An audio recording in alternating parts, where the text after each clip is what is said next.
Actually, I wanted OneMove to pick Puck. Oh, I see. I thought you were talking about the Well, snap honestly, Puck both team could pick Puck. Love Puck. Strong hero. Good. Didn't carry Beastmaster on BetBoom or what? No. Actually, carry Dawn. Carry Dawn. You think the Hawk's gonna play that? He might. He could. He could. Maybe he's been practicing, but they probably should put on LOL. Also, what happened to the LOL Coddle? Just didn't pick it. I liked his Coddle. It was good. I mean, it's just not as popular. Yeah, as send him a last message. I will, yeah. Thank you. Yeah, I'll get right on that one, huh? I think Disruptor is a really great pick. I'm going to be an analyst for a moment, guys. Relax. Calm down. I like take the Fear's Disruptor pick a lot with the Beastmaster, just because the amount of vision that he's going to be giving means they're going to be able to utilize Glimpse really well in this game. They have like a lot of catch right now and control on BetBoom. And when you're playing against an IO, the Disruptor can use his Static Storm and Kinetic Field around like the relocate position, and you're basically just trapping 2 heroes in your ult guaranteed, or you can glimpse the IO back, which isolates the carry. It's just a really good counter pick in general. I think it's great. Also a lot of threat for like canceling Black Hole until he gets his BKB. And then they just add the Snapfire on top for a lot of damage. Yep. I love it. Thank you for That that. was great synergy analytical breakdown. work. I agree. Thanks, guys. Now Appreciate you have it. to do the same for you, but for one move. Okay, go. One move. Mm-hmm. Well, I don't know exactly like why they're doing Enigma like this, so it's good. They have the option of counter picking it, Mm-hmm. but I'm not entirely sure like what's in the Hawks like wheelhouse here to counter the Enigma. The Gyro, I know he did play before. We did critique it a little bit for not buying BKB, but we also were like, just kidding, it wasn't really your fault. His JK Lamau, just joking. I mean, he should have bought a BKB. It didn't really change anything. Oh, Alchemist, this is Didn't even hesitate. new On for God. sure. This is like a hard carry he's going to be playing. Kind of forced into this last pick situation where most of his heroes will be banned. Mm-hmm. Would it be Alchemid actually? Could they possibly do No. it? It's gotta be carry, because then you get that sweet dollar rain when the Enigma uses Eidolons and you just acid spray them. Yeah, and but farm if you them. play Dawn carry, you just chuck your hammer at the Eidolons and they just die. Yeah, but you get less money than if Alk was doing it. But you can micro them and they Why won't. would he Why would micro? they die No, to acid spray? Because he puts the acid spray We're on in the a big ground. disagreement here, What so is the I actually kinetic think field? carry Dawn, if he does play it, would be great here. Okay, hit me out. Kinetic field the Eidolons in the acid spray. Level 1? Yeah. No, level 2, because you need the money and the acid spray. Oh, I see. But yeah, you're right. I think Dawn would be strong in the lane. It depends on what they last pick mid for one move here. So easy to bend. I'm not bending. I'm admitting that there are multiple ways they could play this. I That's want to what- see like maybe it's just a Void Spirit game for them. Something that moves around the map. Huskar. No, something that moves around the Okay. map to set up for Do it again. Do it again. for the relocate. They need some stuns. Enigma's generally Huskar just acts pretty as a AFK. stun. Come on, man. Yeah, you will get that around like 25 minutes. Okay. Till then, if you want to play a little bit faster, you should pick something that Yeah. can pick up runes, make something happen on the map. But I'm not saying they will do that. It just depends if they want to play a fast tempo and shut the Alk down, or if they want to try and outscale it and pick something slower, like you know the Huskar. It could work. Yeah. Good. It would just be a lot slower game style. They're thinking long and hard about it. They have played the Sand King mid before. I'd be down for that. No, Okay. I'd be down for that anyway. I mean, I think Void you just Spirit's want to the see easy that pick. every game. No I just matter don't what. want to see Void Spirit. Like, that's my problem. Sorry. I know they're going to pick Void Spirit, but I don't Oh, want you just them knew to. it. Okay. We both know it because everyone just picks Void Yeah, Spirit. all three of us knew it, bro. All of Like us we knew all it. said it. We all knew it. And the other thing that I definitely know is our two casters, Robbnroll and Harry Freak, are going to be joining us in here. Look, it's a hot debate over whether the Void was a good pick or not. But Harry Freak, did you see it coming? Do you like it as the last pick for one move? I like it. I like it. You are you're gonna be hunting BetBoom. You want to be going into the jungle. I'm kind of surprised BetBoom went for the Alchemist though, because it kind of doesn't fit their style. They just want to be super aggressive with all of their heroes. So I'm kind of torn here. Will they really be able to pull this off? Robbnroll, the Alk there on the Hawks. Are you a fan of it? Do you like that it's gone there? I thought he was going to play the Beastmaster, you know, keep that zoo going that he likes to play on. But yeah, no, I do like it. I think he's going to be able to put up a lot of momentum coming into this early game. So I'm looking forward to seeing how he's going to be able to play on this. Here on the couch, do you have anything extra you want to add? Oh, I told you. No, nothing? I mean, no. I BetBoom mean, has a Laurel way will go fun draw. crazy. Come on. At least hype up BetBoom draft. That's way more fun than No, Smiling than Knight Void is going to Spirit. carry this game, and he's a beast. Okay, Great, fair enough. that's a perfect round out for us as we do jump into game one with Robbnroll and Harry Freak between OneMove and BetBoom. Yeah, Harry, how are you feeling about this draft as well? I mean, I'm looking at it, I can't get past BetBoom, mainly because I have the player cards in my fantasy lineup, but, you know, this draft here, how are you feeling between the two teams?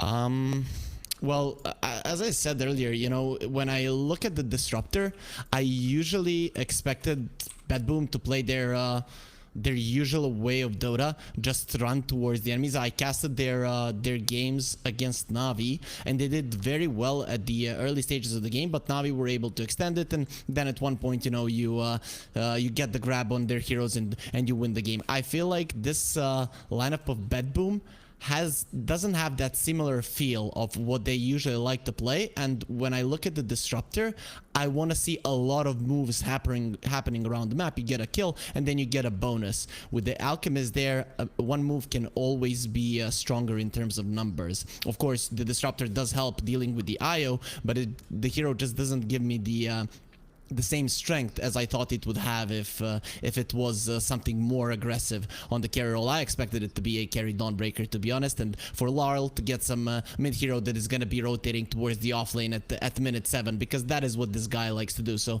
with all of that being said, I'm gonna have to be leaning towards OneMove here. Playing against the Alchemist is hard, you know. You make one mistake and it can cost you the game. Sometimes if you feel like you're the better team, you can go for the Alch, and it's usually gonna work out just because the enemies aren't gonna punish you enough. But I think OneMove have the skill, and they have the skill set necessary in this game in particular to deal with BetBoom. Yeah, and they are stuck. We're looking at the BetBoom rotation through this jungle here. You can see they might even step up onto this. The Alchemist hasn't skilled anything up just yet. You know, there's no level 1 gank potential coming through, but the Hack, he's going to be taking a couple of tower shots, just stepping up. They're looking for the vision, but does he want to carry on doing it? He is going to carry on going. But how are they going to know? Because, I mean, the ward is on the other side. Baneko knows. He's going to go in with this. Yeah, so they are going to be able to find it. They get that quick D ward out now as well. The Hag moving himself back. The Tiny's looking like he's looking for a wraparound, but again, level 1, he's only gone for the boots first, so it's going to be another quick pause. It wouldn't be Eastern European Dota without the pauses. Yeah, for sure. Saneko is pretty much like a drill sergeant, you know. He knows all of the little things and he makes you do them perfectly. That's why he was telling the Hawk, eat that tree, stand like this, move like this, and then I'm gonna see where the ward is. You know, you saw even some of the other players from BetBoom pinging somewhere else, but Saneko, he told the Hawk how to move, what to do, and then he knew where the ward was. After that, he wasn't even listening to his teammates. It was obvious, you know, because the tower didn't immediately hit the Hawk, and it didn't hit him when he ate the tree, so it made it obvious that the ward had to be on the other side. Yeah, well, let's see. Malajul is standing around. The Hawk's going to be walking up to him. Does he want to skill up onto that? He's going to go for the Unstable Concoction at level 1. Dissimulate comes out. It's going to be a self-stun. No, he gets it off just at the right time. But it's not what they were really looking for here as Pantomime. He's going to be taking a couple of Thunderbolts for his trouble, but he will be able to steal that Bounty Rune. And now they're getting themselves on top of Noticed. Going to get himself away from the danger, because Smiling Knight might just want to chase him down with the right clicks, do as much damage as you can. Try and force out that regen here from Beastmaster, which he does not have. Going for the 3 branches on top of the wand. I think this bottom lane is going to be pretty important. What BetBoom have been doing really efficiently is taking that bottom tier 1 or the enemy's safe lane tier 1 really fast into the game. I think in this game in particular, OneMove, if they are patient enough, they just hold their ground. They constantly push out BetBoom, and once Laurel gets level 6, you play a little bit more defensively, but you still stay in the lane. That's going to kind of prevent BetBoom from doing anything. Laurel ideally would like to rotate there with the Solar Garden. If you don't give him a chance to do so, or are actually laying in wait and ready for that rotation, it's gonna be a tough one for BetBoom. So I think OneMove will have a pretty solid time here on the bot. Yeah, and if we take a look at the mid lane as well, there's a lot of harass coming out onto Malajul here from Lal. But with the Dissimulate being skilled up at level 1, it means that he is able to jump away. And when that Starbreaker comes out, you know, he can get the Dissimulate off, just pops down, and like Whack-A-Mole pops up somewhere else, and you can't really hit him and get that stun off unless you have a silence, you know, unless you have a setup stun for that. Malajul shouldn't really ever have trouble with that. Definitely not. You know, Whack-A-Mole is actually a pretty good metaphor, but the thing is that you don't pop out until the end and you can actually choose. So Laurel, he can swing his hammer as much as he wants. He's probably not going to be winning that game. It's rigged.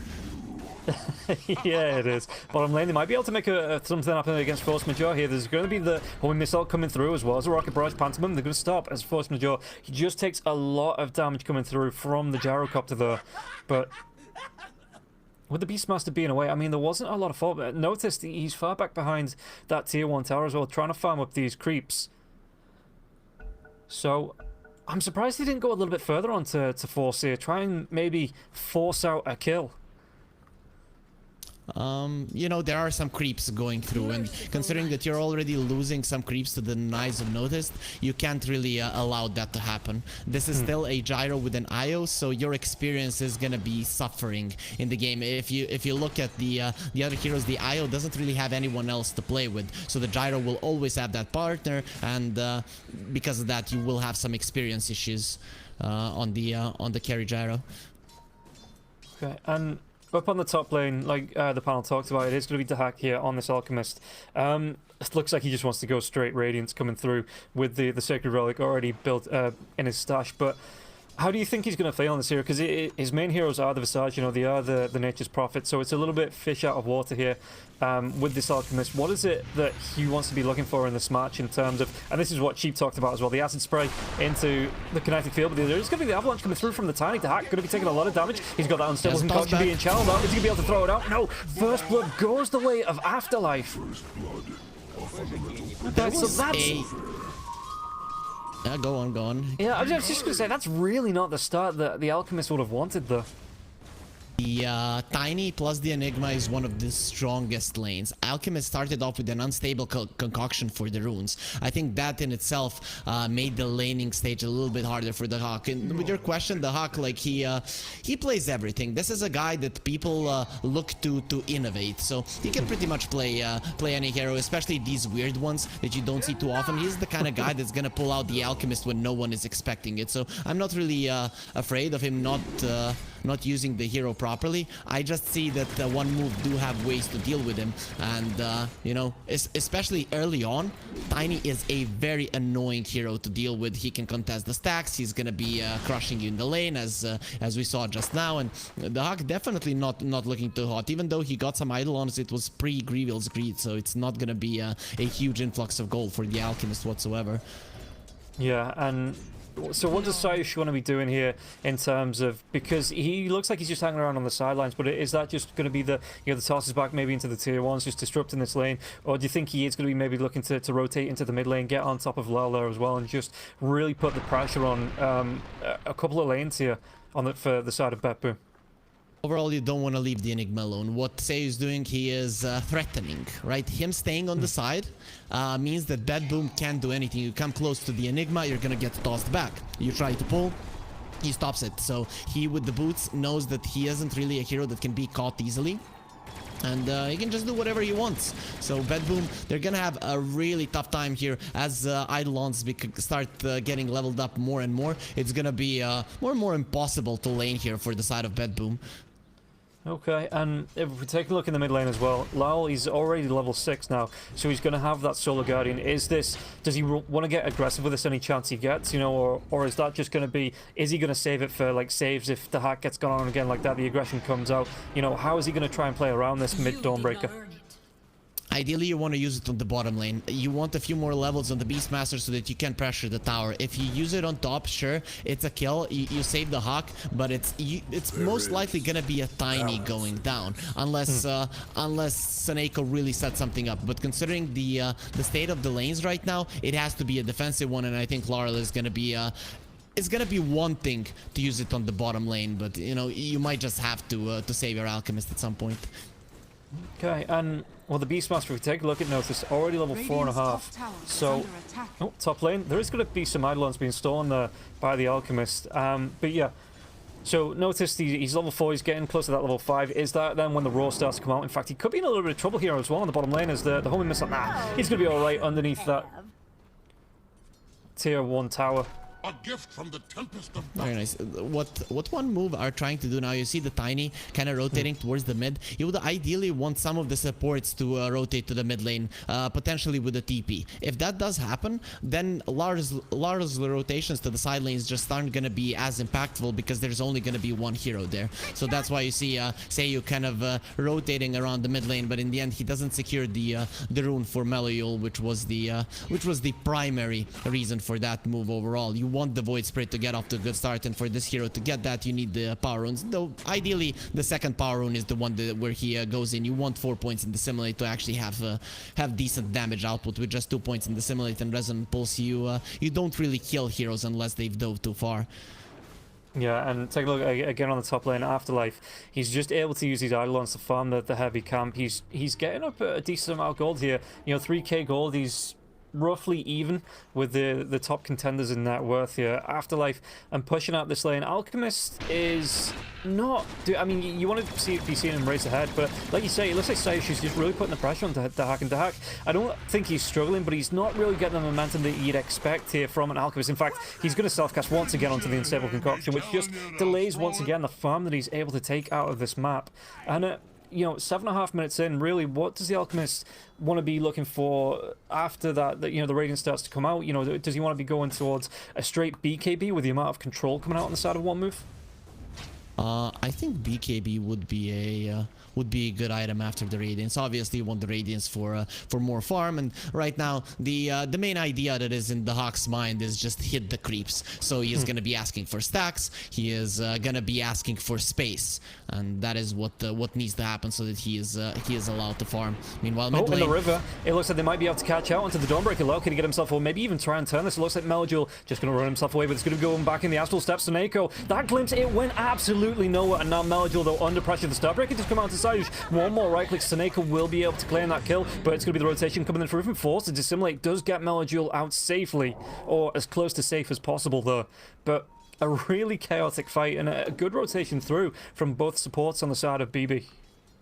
the thing is, OneMove, I think they should be happy with just forcing out rotations, and they shouldn't really engage anyone here because the Dawnbreaker is way too powerful. Look at this hero. She has 11 armor, she has 1300 HP, so almost 1400. This hero is not gonna die, and it does a ton of damage. So even if it's just going for the supports, I don't think that's a smart idea, especially until the Void Spirit gets all of his spells up, mainly the Simulate and the Resonant Pulse, so that he can make something happen. Though with the Enigma, the Void Spirit actually can get a kill, and the main idea right now is take the top part of the map, open it up, and take the two camps away from the Alchemist. So with the Soneko dying here, if they go for him, it's gonna open up that possibility.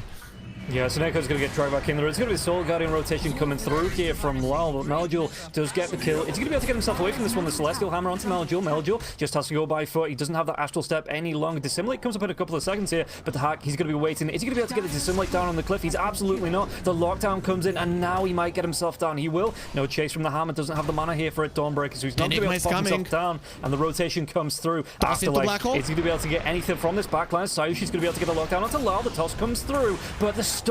Afterlife, he wasn't able to get that Black Hole off, and now the damage coming through. A Remnant Grab as well onto Lal. Black Hole comes out, doesn't catch anything. And Soneko is going to be able to get the glimpse. Who's he going to be able to glimpse back? It's going to be onto Meljul. Meljul once again, he's going to get low. He's going to be taken out. Lal claims that kill, and now Sayush could be in a little bit of trouble. Where's that Starbreaker? It will be coming through there. The Cookie, the instant toss up now again. Sayush gets stunned, but is it going to be able to get himself out of this? It looks like he's just survived with that Cookie toss right up into the air. He took the stun, but he's still able to get himself back to his side of the map. You're still somewhat okay if you're OneMove because Alchemist didn't hit creeps all of that time. But the thing is, what happened there is the Tiny got greedy. He wanted to toss into both of them so they can get a double Black Hole. If he immediately tossed Laurel in, they could have killed the fattest hero, the most dangerous hero on the side of BetBoom immediately, and then the Alchemist wouldn't be able to hit creeps. So greed there not paying off for OneMove. Playing against the Alchemist, you need to not be greedy. You need to take away what little you can from him, slow him down, slow down his team, and then go from there, because moves like this, if they don't work out, they're just gonna give so much to the hero. Yeah, and you can see as well here, they're trying to take away his safety net. They're trying to take away this tier 1 tower on the top lane. There's going to be the TP in, as Glint comes back as well. Kinetic Field Static Stone comes out. I think he'll be able to lock down the Enigma with the Starbreaker. He might have enough damage here. It looks like he will be able to get the kill, and now with the relocate coming through though, multiple kisses are going to be dropped. Do they have enough damage? Hack's going to try and run himself away from Meljul here, and it looks like the cooldown's not going to be super effective as Smiling Knight as well as Pantomime. They get themselves out of this, and Meljul's going to be left all alone. Does he want to carry on going here? I mean, the Hack, he's still got that Chemical Rage, so Meljul, at best, just going to be a little bit disruptive on his farm. He is going to be inside the Acid Spray now as well. Will the rotation come through from the snipe via Meljul? Yeah, it could be a little bit tricky. I mean, he has that Astral Step up if he can get into danger. Sayush is going to be here now as well. The Toss Assimilate's going to be used now as well, but the Unstable Concoction onto Sayush. Sayush can he get himself away? Not with the Connected Field. The Cookie comes in now as well to Hack. The damage will be more than enough. It looks like leaving the loose shot are going to be used, but they're trying to save this for the Hack. One more right click, and he is going to be able to claim the kill. Laurel alone. No. He gets himself out though.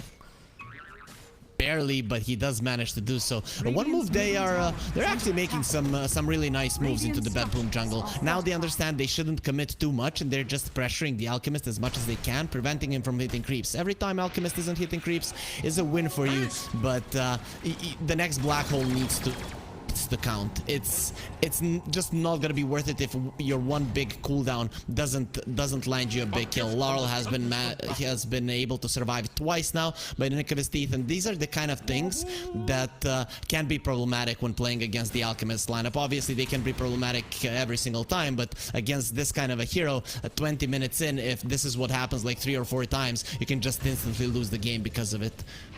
Yeah, and meanwhile on the bottom lane, look at this. Noticed is just pushing himself right in there. He's got himself a Helm of the Dominator, going to be getting close to the Helm of the Overlord now as well. And he's slow but sure. I mean, he's taken the entire bottom part of the jungle here away from OneMove. Sayush is down there. You've got Force Major backing him up as well. And this is just making the map so small for OneMove, because obviously the Gyrocopter wants to be finding his farm. You've got the Meljul that wants to be finding the creeps. In fact, there's going to be the Glimpse back. No, he gets the Dissimulate off.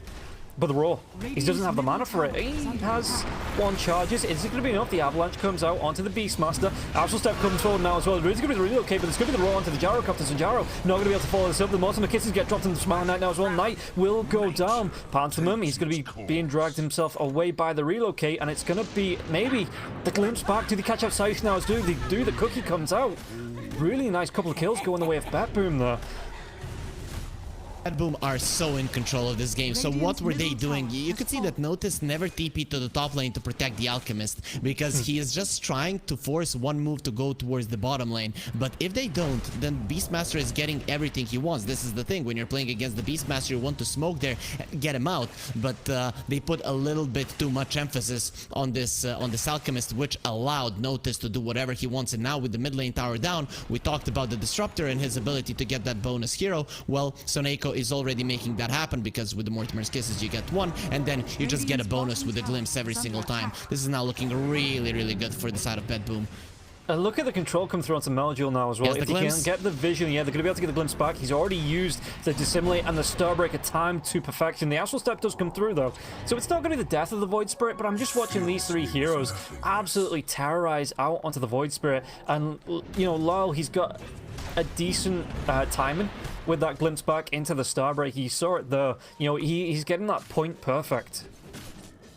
Yeah, for sure, for sure. That was really nicely done from them.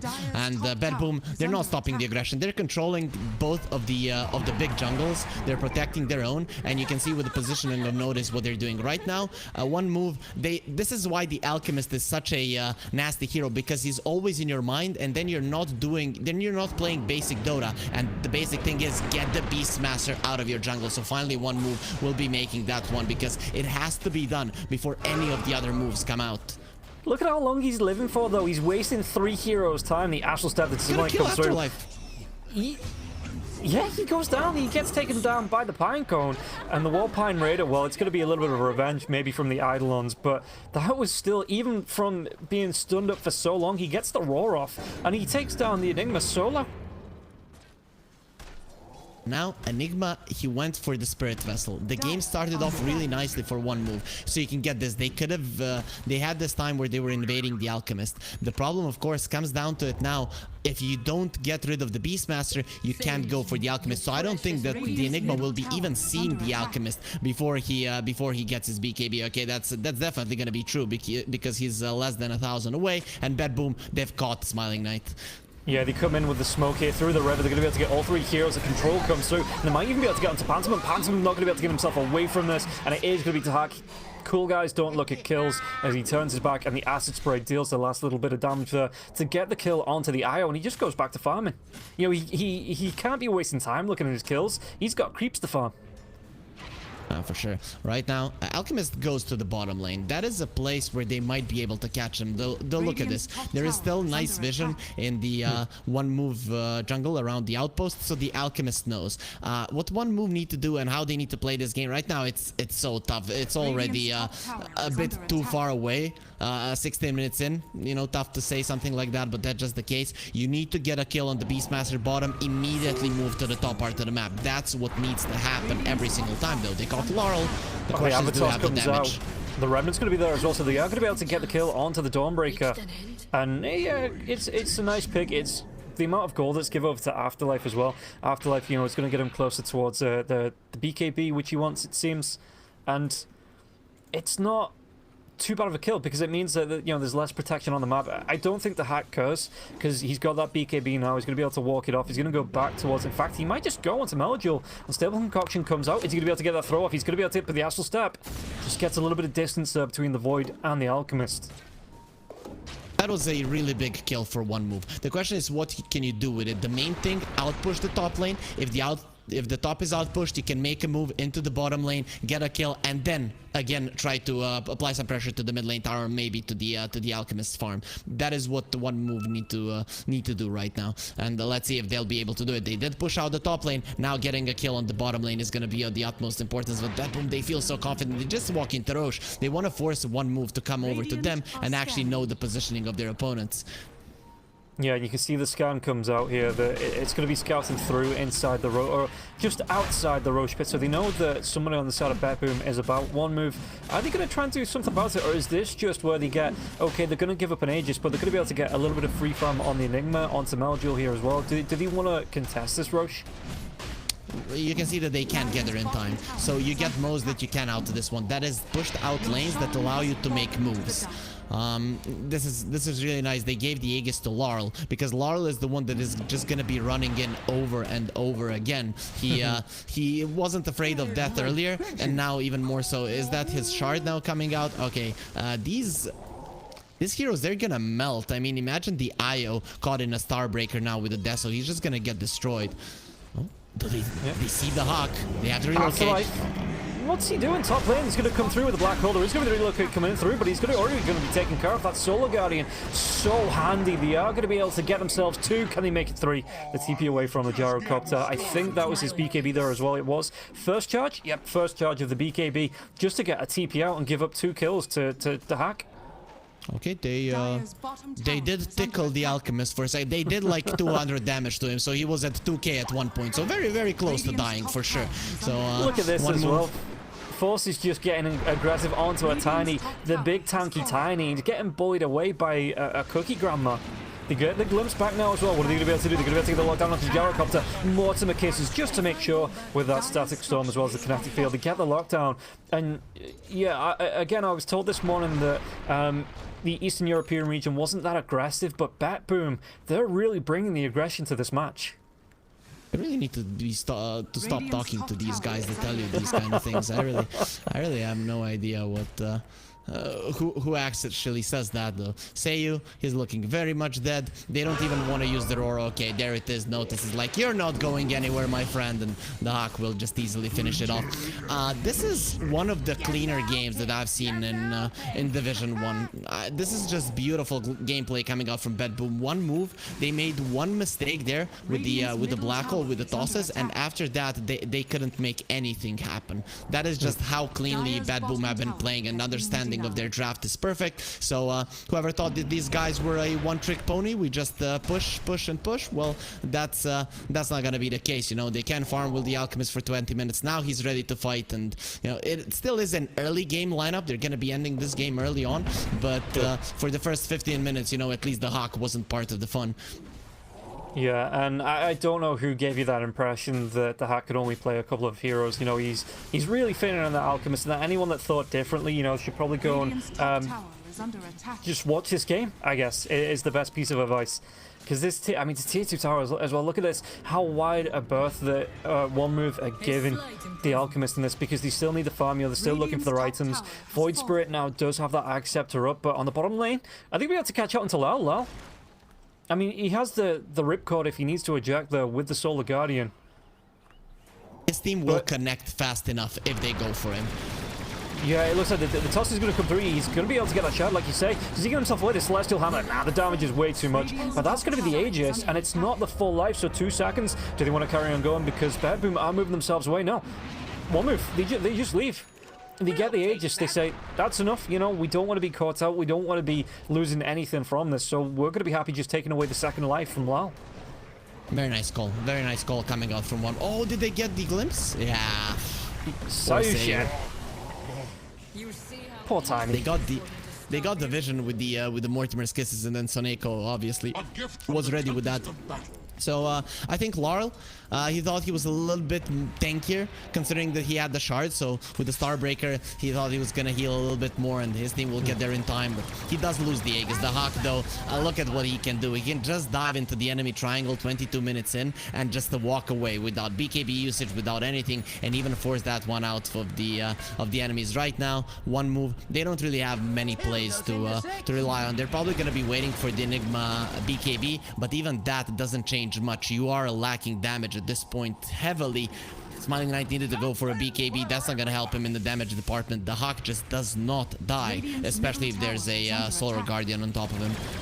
Yeah, and you can see again that BetBoom, they're just grouping up for this. The Unstable Concoction comes out onto Smiling Knight, into the Glimpse. Static Storm Connected Field is going to be there. They're going to be able to get on top of the Gyrocopter, and there's not going to be a whole lot that OneMove can do. In fact, they're going to lose Melduel there as well. The Hack, he's on an unstoppable spree. 22 minutes into this, and they're pushing onto the tier 2s. They're just absolutely ripping OneMove apart here on the side of BetBoom. Soneko just knows all of these nuances. He was gonna wait for the relocate. He used the glimpse at such a time that the IO just couldn't get the gyro out, and that's it. You know, the thing is, this game now, it's gonna be over. I don't even think that Afterlife gets to his BKB before they lose 1 or even 2 lanes of Rax. There is absolutely no reason for the Hawk to stop. Maybe the Chemical Rage coming on cooldown, but as soon as that's back up, they can go in once again. You can see that Soneko, okay, now he wants a perfect game. Go into the triangle, overtake the part of the map, force OneMove to fight outside of their base so that we get the cleanest game possible. Radiant's top tower. Yeah, and Disruptor, 23 minutes in, and Disruptor's looking towards an Accept. You know, that kind of tells you everything you need to know about this game. Saush needs to be really careful about being caught out here now as well. He's going to be able to get behind the tree and TP out. No vision. Yeah, no vision to see that Tiny, so he's going to be fine. Soneko just doing a little bit of dewarding there as well. So, just, even if you have to lie to me, you know, what can OneMove do to get back into this game? Man, you're putting me in a tough spot. They just don't have the damage. They don't have the damage to kill him. So first off, you need to force out the BKB of the Alchemist, because you need to kill him inside of the Midnight Pulse in the Black Hole when he doesn't have the BKB. That is what needs to happen. So that is the first thing that needs to happen from OneMove. How do you do it? Don't ask me. It's too hard. And then you need to catch BetBoom off guard. So you need to be in a good position. That's not gonna happen. If the Hawk uses his BKB, BetBoom will retreat to a space they have vision on. That's pretty much the entirety of the map, and they're gonna hold that area. There's no reason for BetBoom to do anything reckless. The only time the Alchemist is gonna be using the BKB is when he is 100% certain that the fight is gonna happen. Enigma without the Black Hole cannot catch him without him using the BKB. So you can see OneMove are just trying to delay this game as much as possible. Push out the lanes and wait until their gyro actually does damage, but I don't know how many more items he needs. Daedalus after the axe, I just don't know if that cuts it against this much of a farmed Alchemist. Yeah, and well, at least he's being given the space. even if he has to do it in the enemy jungle to get towards the Aghanim Scepter, you know, he's not going to be too far off it from completing. In fact, is that his courier? Yeah, so his courier is hiding out just close to the secret shop, so when he's got enough, he's going to be able to pull that gold, and he's going to be able to pull that Ags in. But yeah, like you say, I really don't know if it's enough once he picks that up there, because the Alchemist, he just gets in his face. The Alchemist is looking towards the Abyssal Blade as well, I think, or has he already completed that? Did he change his mind? Going for the Overwhelming Blink? He did changes. He didn't finish it off quite yet. You know, these Alchemist players, they have 24,000 net worth, 25 minutes, and then they get to level 20, and they get the cleave, and they're like, man, I'm gonna farm now. You know, that is just how greedy they are. The Hawk, he was definitely annoyed with constantly being on the aggressive, playing the visage and stuff like that. He wants to farm a little bit, and he is doing an amazing job in this game. Though it's not like his team hasn't provided that for him. And OneMove, here's the smoke with the Enigma BKB, but if you go away from a triangle, I think you need vision, and if enemies start running into it, that's gonna be fine. This is actually a pretty cool move. I just don't see them having enough to kill the Hawk. Let's see. Do you think, I mean, the Chemical Rage is going to be out, so there's going to be the Midnight Pulse into the Black Hole. Do they have enough damage? The Roar comes through, even through that BKB, and the Hack is just going to be able to turn himself around onto this. With the Unstable Concoction, damage is going to come through onto everyone. Even the Mortimer Kids is doing so much damage. Glimpse back now again onto Saish, and I don't think Saish is going to be able to get himself away from this. With the Kinetic Field being up, yeah, even pushed to the high ground, it's not going to be enough. He just gets absolutely destroyed. And OneMove, they're going to call GG. Yeah, that's GG at that point. That was your one attempt that has to work. It doesn't mean that you're back in the game, but it means that he can continue playing. If that doesn't work, the game is just over. So OneMove, you know, they did get somewhat close to killing the Alchemist. If they did go immediately when they saw him, there was a second hesitation there, and he got his ulti off. There maybe was a chance for them to bring him down. But either way, even if they did, I don't think it would have changed much. They would have been left with nothing at all, and Laurel is still a force to be reckoned with. So BetBoom, this is one of the cleaner games that I've seen. I had my doubts about, you know, people call them the one-trick pony. You only play weird heroes on the Hawk. Maybe you can put Alchemist in that kind of a position, but not really. BetBoom, really from start to finish, almost no mistakes coming out from them. And OneMove, they made one big one there with the Black Hole, and after that they just couldn't recover any longer. So would you put that down to, was it just the way that OneMove played it, or, you know, was it a bit of an outdraft here for BetBoom, because they just had so much control coming through that I don't think OneMove, apart from the first 5 or so minutes, ever really had a chance to get off the mark? I wouldn't say it's an complete outdraft, but it is, if you're the weaker team, which OneMove, we can probably put them there. BetBoom have been the best Eastern European team at the last major. It's very hard to play against the Alchemist, because you always need to be one step ahead of knowing what you're gonna do. And OneMove, after one big mistake, usually the weaker team tends to crumble. So because of that, I think that there wasn't much chance of OneMove winning this one. And we can say that though when the game has ended. But at the start, I didn't think it was gonna end up this easily for the side of BetBoom. Yeah, a 26k net worth lead and a 20 kill, well, what's that, 14 kill lead at 26 minutes, 27 minutes, and BetBoom just absolutely ran rampant over this game. So any final thoughts on the game? I know you've summarized it a lot, but, you know, is there anything that OneMove should look towards for the second game? Or should they be banning out that Alchemist with the Nature's Prophet and the Visage, or is there something else that you think they could be doing in the next draft? I would rather them have heroes that can potentially make plays on both their position 5, 4, and 3, because in a game like this, for a team like BetBoom, it's very easy to read the map if you know that only the Tiny and the Void Spirit can make plays. The Enigma is always going to be somewhat static, and the Gyro and the Wisp will be coming in once the Tiny makes a move. So you kind of keep tabs on the Tiny, keep tabs on the Void Spirit, and you can pretty much guess what OneMove are going to be doing. So I think just go for something that doesn't rely that much on you using your spell so nicely that you can constantly fight, constantly make moves, and not feel too bad about it. Okay, well, that is going to be game number 1, guys. We're going to have game number 2 and potentially game number 3 coming up. But first, we're going to be going towards a break. We'll be back with game number 2 and the panel after this.